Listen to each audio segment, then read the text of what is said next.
성 아우구스티누스의 고백론 제12권 8장. 태초에 하나님이 천지를 창조하셨다는 것의 의미. 주님이여, 하늘들의 하늘은 주님의 하늘이었지만 주님이 사람에게 주셔서 보게 하시고 만지게 하신 땅은 아직 우리가 볼 수 있고 만질 수 있는 형태를 갖추고 있지 않았습니다. 그때의 땅은 눈으로 볼 수 없었고 형체도 없었으며 오직 기품만이 있었고 그 기품 위에는 빛은 없었고 흑암만이 있었는데 그 흑암은 기품 속에 있는 것보다 더 어두운 것이었습니다. 지금은 아무리 깊은 심연이라고 해도 그 가장 깊은 바닥에서 사는 물고기들이나 기어다니는 생물들이 감지할 수 있는 어떤 종류의 빛이 존재합니다. 하지만 그때에 그 기품은 아직 전혀 형체를 갖추지 않은 무형의 것이었기 때문에 그 전체가 무에 가까웠습니다. 하지만 거기에도 형상들을 만드는 데 사용될 수 있는 어떤 것이 존재하였습니다. 그러므로 주님이여, 주님은 무로부터 무에 가까운 어떤 것인 무형의 진료를 만들어내셨고 이 무형의 진료로부터 우리가 경이로워할 수밖에 없는 이 거대한 세계를 창조해내셨습니다. 우리가 하늘이라고 부르는 저 유형의 물체인 하늘, 즉 물과 물 사이에 있는 궁창은 너무나 경이로운데 주님은 빛을 창조하신 후인 둘째 날에 물 가운데 궁창이 있어 물과 물로 나뉘라고 말씀하심으로써 그 궁창을 만드신 것입니다. 주님은 그 궁창을 하늘이라고 부르셨고 이 하늘은 이 땅과 바다의 하늘, 즉 주님이 모든 날 이전에 만드신 저 무형의 진료의 눈으로 볼 수 있는 형체를 부여하셔서 셋째 날에 만들어내신 이 땅과 바다의 하늘이 되었습니다. 반면에 주님은 모든 날 이전에 또 다른 하늘을 이미 만드셨는데 그 하늘은 하늘들의 하늘이었고 태초에 하나님이 천지를 창조하셨다고 할 때에 바로 그 하늘이었습니다. 하지만 주님이 그때 만드신 땅도 눈으로 볼 수 없고 형체도 없었으며 흑암이 기품 위에 있는 상태였다는 점에서 무형의 진료였습니다. 주님은 이 눈으로 볼 수 없고 형체도 없어서 무에 가까운 무형의 것이라고 할 수 있었던 이 땅으로부터 끊임없이 변화하는 모든 것들로 이루어지는 이 변화하는 세계를 창조하셨는데 이러한 변화 속에서 가변성이 드러나고 우리는 그러한 가변성으로 인해서 시간을 인식하고 측정할 수 있게 되었습니다. 왜냐하면 우리가 앞에서 말한 눈으로 볼 수 없는 땅이라는 진료에 부여된 형체들이 변하고 바뀔 때 생겨나는 사물들의 변화에 의해서 시간이 만들어지기 때문입니다. 9장. 태초에 하나님이 천지를 창조하신 것과 시간의 관계. 주님의 종이 모세 선생이셨던 성령께서는 그로 하여금 태초에 하나님이 천지를 창조하시니라고 기록하게 하실 때에 시간에 대해서나 날들에 대해서 아무 말도 하지 않게 하신 것은 다음과 같은 이유 때문이었습니다. 주님이 태초에 창조하신 하늘, 즉 하늘들의 하늘은 지성을 지닌 피조물로서 삼위일체 하나님과 동일하게 영원한 존재이었던 것은 아니지만 하나님의 영혼에 참여하여 가장 가까이에서 하나님을 바라보는 지극히 큰 복을 누림으로써 가변성을 거의 극복할 수 있었고 자신이 창조된 때로부터 주님에게서 한시도 떨어지지 않고 꼭 붙어 있음으로써 끊임없이 변화하는 시간을 뛰어넘을 수 있었습니다. 또한 눈으로 볼 수 없고 형체도 없었던 저 무형의 땅도 마찬가지로 날들로 측정될 수 없었습니다. 왜냐하면 형체도 없고 시간적인 질서도 없는 곳에서는 오는 것도 없고 가는 것도 없으며 오거나 가는 것이 없는 곳에서는 날들이나 시간의 변화가 없기 때문입니다. 10장. 성경의 진리를 깨닫게 해달라고 기도함. 오 진리이시고 내 마음의 빛이신 주님이여, 나의 어둠이 내게 말하지 않게 해 주십시오. 나는 그 어둠 속으로 떨어져서 어두웠지만 거기서도 주님을 사랑하였고 길을 잃고 헤매면서도 주님을 기억하였으며 내 속에서 혈기들이 소동을 부리고 진정되지 않아서 거의 듣지는 못했을지라도 나의 등 뒤에서 내게 돌아오라고 부르시는 주님의 음성을 들었습니다. 이제 나는 타는 듯한 목마름으로 인해서 주님의 샘물을 마시고자 하는 갈급한 마음으로 주님께 돌아가오니 그 누구도 나를 방해하지 못하게 하셔서 나로 하여금 그 샘에서 마시고 생명을 얻게 해 주시고 내 자신을 나의 생명으로 삼는 일이 다시는 일어나지 않게 해 주십시오. 왜냐하면 나는 지금까지 내 자신을 나의 생명으로 삼고 살아오느라고 잘못 살아왔고 그것은 내게 사망이 되었기 때문입니다. 이제 내가 주님 안에서 다시 살아났으니 내게 말씀해 주시고 나와 대화하여 주십시오. 나는 주님의 성경을 믿어왔지만 거기에 나오는 그 말씀들은 너무나 신비롭고 여전히 많이 감추어져 있습니다. 11장 창조와 관련해서 하나님이 나에게 알려주신 것들.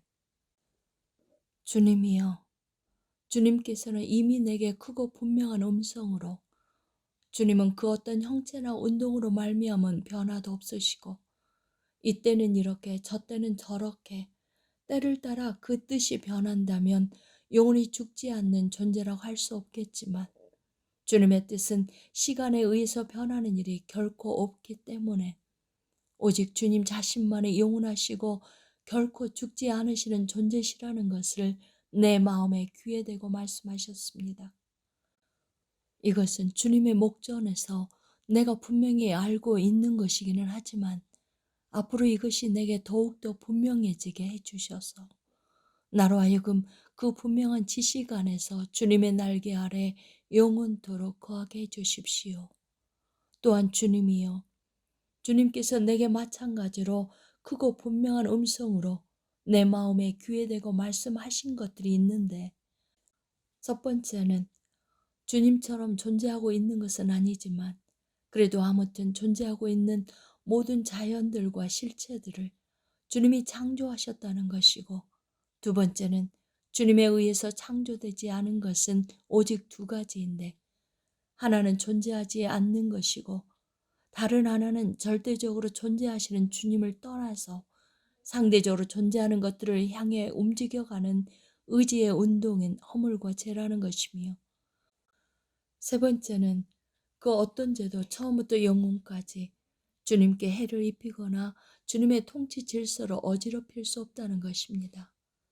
이것은 주님의 목전에서 내가 분명히 알고 있는 것이기는 하지만 앞으로 이것이 내게 더욱더 분명해지게 해주셔서 나로 하여금 그 분명한 지식 안에서 주님의 날개 아래 영원토록 거하게 해주십시오. 또한 주님은 내게 크고 분명한 음성으로 오직 주님만을 자신의 즐거움으로 삼고 있는 피조물인 하늘들의 하늘은 주님과 동일하게 영원한 존재인 것은 아니고 지극히 일관된 순결함 가운데서 주님으로부터 마시고 있기는 하지만 자신의 가변성을 한시도 벗어버릴 수 없고 단지 주님과 늘 함께 있으면서 자신의 온 마음을 다하여 주님을 붙잡고 있어서 미래에 대한 기대도 가지고 있지 않고 지나가 버린 과거에 대한 기억도 가지고 있지 않기 때문에 어떤 변화에 의해 변하는 것도 없고 어떤 시간들로 분산되는 것도 없다는 것을 내 마음에 귀에 대고 말씀하셨습니다. 오, 복된 피조물이여, 이렇게 주님이 주시는 복만을 붙잡고 있는 존재는 영원하신 주님과 그 빛 안에 거하는 지극히 복된 존재입니다. 나는 주님의 하늘들의 하늘을 부르는 이름으로 주님의 집이라는 명칭보다 더 적합한 것을 발견할 수 없습니다. 왜냐하면 우리가 눈으로 볼 수 있는 하늘 너머에 있는 저 눈에 보이지 않는 하늘들의 하늘에서는 천국의 시민들인 거룩한 영들이 순결한 마음으로 하나가 되어 평화롭게 거하면서 다른 것에 한눈 파는 일이 전혀 없이 오직 주님만을 바라보며 즐거워하는 삶을 살아가고 있기 때문입니다. 어떤 영혼이 주님을 멀리 떠나 방황하다가 이제는 주님을 갈급해 하게 되어서 날마다 나의 하나님이 어디 계시냐고 말하며 눈물이 그의 양식이 되었고 평생토록 주님의 집에 사는 것을 자기가 바라는 한 가지 일로 삼고서 구하고 있다면 그 영혼으로 하여금 주님은 모든 시간을 초월하여 영원하시다는 것과 주님의 집은 주님처럼 영원하지는 않지만 주님으로부터 한시도 떨어져 있지 않고 한시도 한눈 팔지도 않고 꼭 붙어 있기 때문에 시간의 변화의 영향을 전혀 받지 않는다는 것을 알게 해 주십시오. 왜냐하면 그 영혼의 생명은 주님뿐이시고 주님은 항상 동일하셔서 주님의 연대는 다함이 없는 까닭에 그 영혼의 평생은 곧 주님의 영혼이기 때문입니다. 나는 주님의 목전에서 이것을 분명하게 알고 있지만 앞으로 더욱더 분명하게 알 수 있게 해주셔서 나로 하여금 이 분명한 진리 안에서 주님의 날개 아래 영원토록 거하게 해주십시오. 주님이 마지막으로 창조하신 이 가장 낮은 계층의 피조물들의 이러한 변화들 속에 무용의 것이 존재하는 것은 확실한데 나는 그것이 어떤 식으로 존재하는지를 알지 못합니다. 하지만 누가 그것을 내게 말해줄 수 있겠습니까? 어떤 사람은 모든 형체들이 사라지고 없어지면 사물들이 하나의 형체에서 다른 형체로 변하고 바뀔 수 있게 해주고 시간의 변화가 있게 해준 무용의 것만이 남게 될 것이라고 말하지만 그렇게 말하는 사람은 그 마음이 허망하고 어리석어져서 자신의 공상 속에서 헤매고 떠도는 사람이 아니겠습니까? 왜냐하면 운동으로 인한 변화가 없이는 시간이 존재할 수 없고 형체가 없는 곳에는 운동으로 인한 변화가 존재할 수 없는 까닭에 그런 말은 결코 옳을 수 없기 때문입니다. 12장 하나님이 시간의 영역 밖에서 창조하신 두 가지. 나의 하나님이여, 주님이 내게 허락하신 정도만큼 즉 주님이 나를 움직여서 문을 두드리게 하시고 내가 문을 두드렸을 때에 그 문을 내게 열어주신 정도만큼 나는 이 문제를 살펴보고서 주님이 시간의 영역 밖에서 창조하신 두 가지가 있다는 것. 하지만 이 둘은 어느 것도 주님처럼 영원한 것은 아니라는 것을 알게 되었습니다. 그중 하나는 형상을 가진 변하는 존재로 만들어졌음에도 불구하고 주님을 항상 바라보고 있어서 변할 틈이 없어 변하지 않고 주님의 영원성과 불변성을 온전히 누리고 있는 하늘들의 하늘이었고 다른 하나는 무형의 것으로 창조되어 형상을 가지고 있지 않아서 시간에 종속되어 있을 때에만 일어나는 한 형상에서 다른 형상으로서의 변화나 운동과 정지를 반복하는 변화가 없었던 땅이었는데 주님은 이 땅을 언제까지나 무형의 것으로 내버려 두지는 않으셨습니다. 주님은 모든 날 이전에 태초에 앞에서 말한 두 가지, 즉 천지를 창조하셨습니다. 하지만 땅은 눈으로 볼 수도 없고 형체도 없었으며 흑암이 깊음 위에 있었습니다. 이 말씀들은 무형의 것을 우리에게 암시해 주고 있는데 이것은 모든 종류의 형체가 제거되어 있는데도 무에 도달하지는 않은 어떤 것, 즉 무형의 것을 이해할 수 없는 사람들에게 무형의 것이 무엇인지를 점진적으로 알게 해주기 위한 것이었습니다. 이 무형의 것으로부터 주님은 눈으로 볼 수 있고 형체가 있는 또 다른 하늘과 땅과 아름다운 바다를 비롯해서 이 세상을 구성하기 위하여 여러 날에 걸쳐 순서대로 지음받은 것으로 기록된 온갖 것들을 창조하셨는데 이 모든 것들은 정해진 질서를 따라 이루어지는 자신들의 운동과 형상의 변화들로 말미암아 시간의 변화의 지배를 받도록 창조된 것들입니다.